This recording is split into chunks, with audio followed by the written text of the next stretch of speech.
Some of the subscribers had showed an interest in counterintelligence, so I wanted to put up this basic primer of what counterintelligence is, and hear in the comments below what you guys think. So, without further ado, let's get started.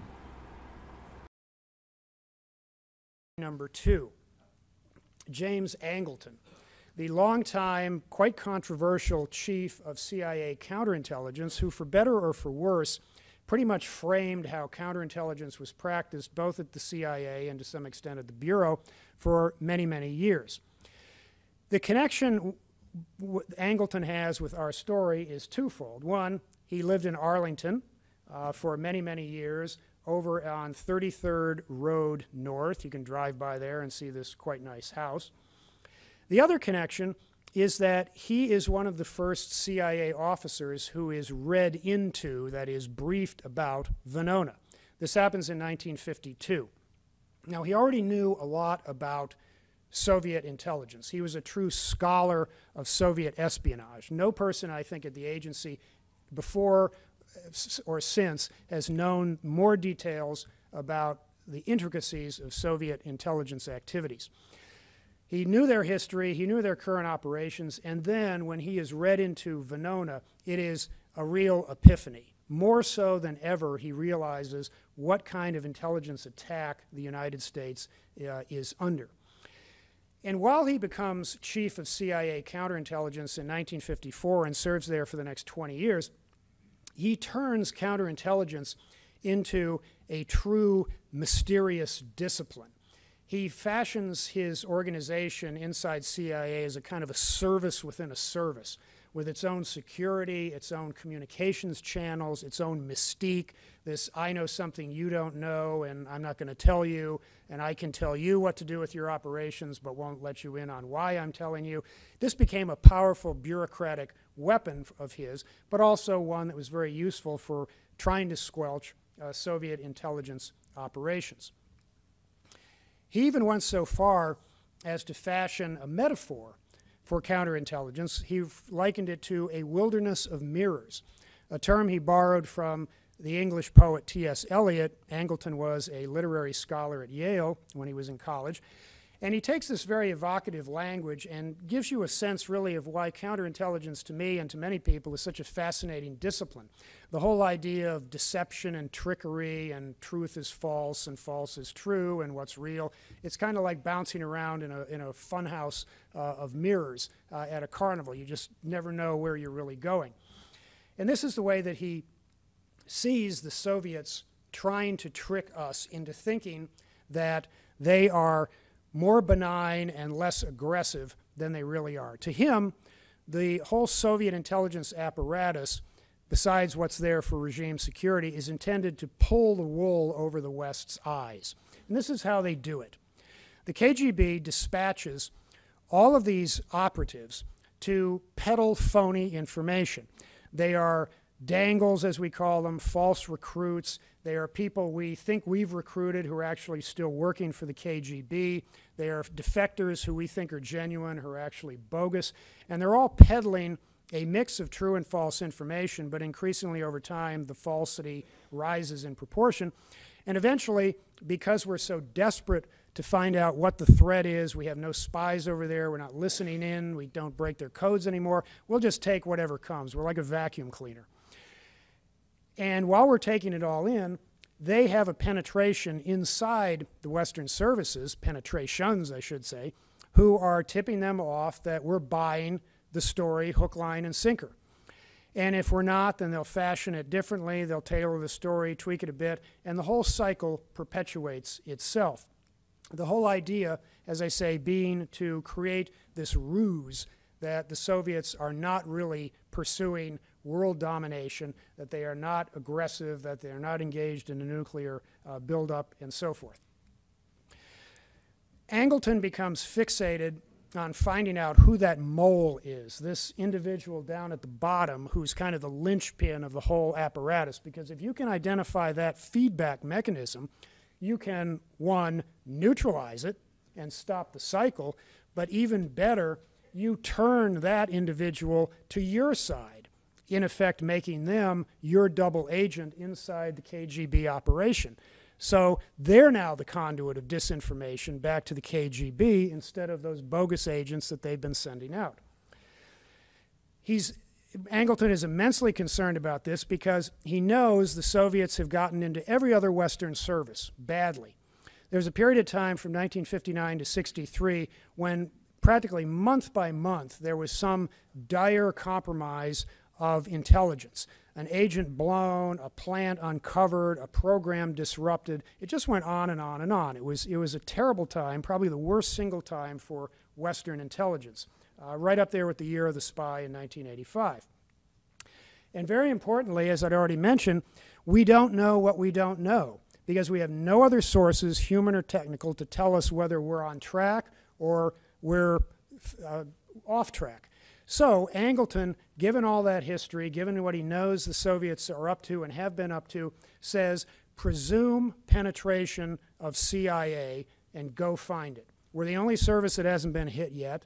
Why are we so perfect? And oh, by the way, Philby tricked me, he says. Philby and Angleton had a close personal relationship. Angleton worked with Philby in Philby's capacity as liaison officer to Western intelligence, U.S. intelligence, and shared secrets with him over work, over dinner, over drinks. And now suddenly in 1951, when Philby is exposed as a Soviet spy, Angleton feels betrayed and says, if they can get at me, they can get at anybody. So off he goes on the notorious mole hunt.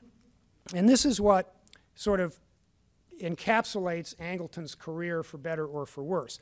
The fact that there had to have been a penetration there, you almost can bet your estate on it, but you just can't find it. Where is this person? What clues can I look for? Well, a defector comes out named Anatoly Golitsyn, a senior foreign intelligence officer from the KGB, and he identifies a certain profile, and you can see it listed up there. Name begins with K, ends with ski, Slavic descent, codename Sasha, worked in Germany after the war. Well, maybe you think about this many people in the room. No.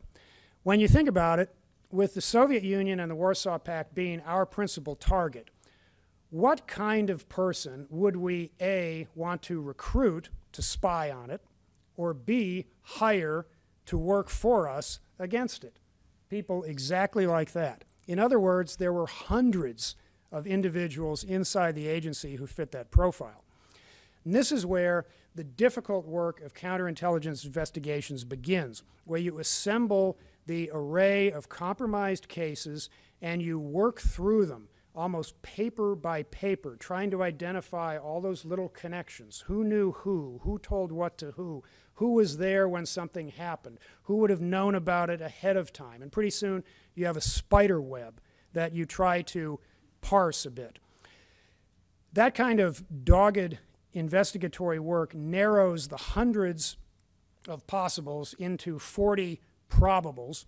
Further inquiry, even more digging, comes up with about 14 individuals who were highly likely to have been the suspects. Now, anybody who's known someone or has been through a security investigation knows that you kind of have a problem with career enhancement, if you will.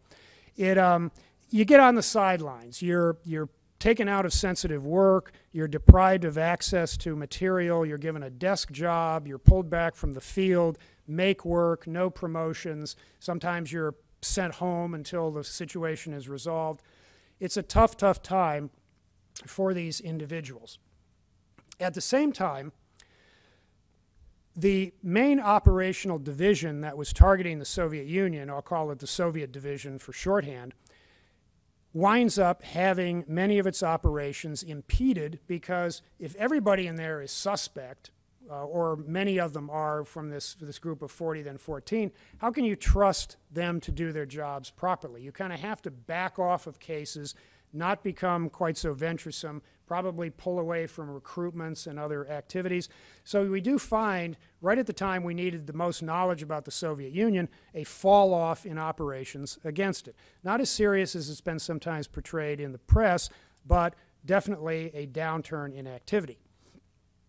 Now, it's sometimes been said that Angleton never found a mole. It was a total waste of time, and all he did was ruin a dozen or so careers. That's not true.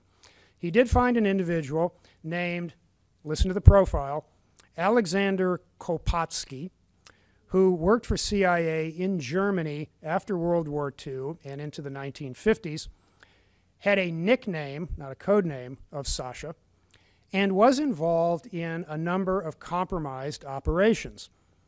We fired him because we thought he was incompetent.